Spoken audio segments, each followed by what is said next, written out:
It's mid-March, well, early mid-March, and I have a deck that used to look like this with the bare natural wood with some stain on it. Then I had the bright idea of painting over it with the deck saver or deck repair or deck cover, and it started to peel and flake.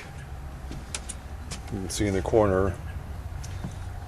Primarily wanted to cover up the splintering and the gouges in the wood since it's been exposed. So I wanted to find a way to fix it, make it look better without buying all new lumber. So I thought I would flip the boards in place to see if the underside would be better than the painted top side, and so far it looks okay.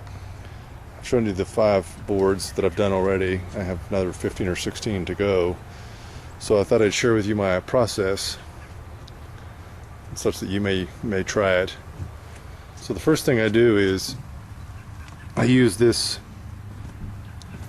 little tiny screwdriver and I pick at the heads of the screws to get the paint out, to expose the box end or whatever we call it.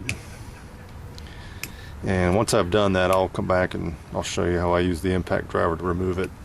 So here you can see I have the screw head pretty much exposed.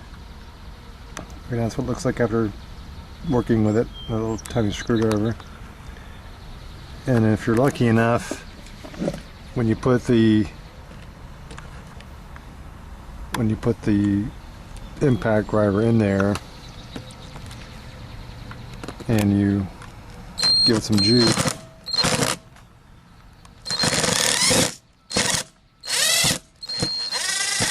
that means the head just torqued off, so that'll come out, but you'll have to that broke the connection between the board and the beam or the frame below. Okay, so I've removed some boards. So you take all the screws out the best that you can. Sometimes the heads torque off, but then once you get them out, all you do is you grab the board and it lifts right off.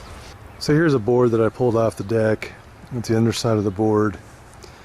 And you can see the nails, or sorry, the screws that are just protruding from the underside where they broke off from the screw into the frame or the rafter. And you can see the head of the screw here, and that one it either got out or it fell out. But just go through and with a hammer just tap those down and then flip it over and pull it out with the claw of the hammer, and then that's it. Finally finished most of the deck. As you can see, only the last strip by the house is left. I power washed it and scrubbed it today.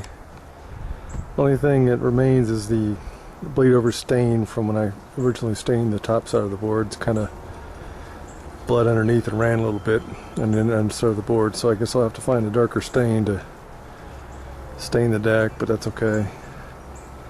But the shape of the lumber seems pretty good on the underside. Here's the patchwork I did there.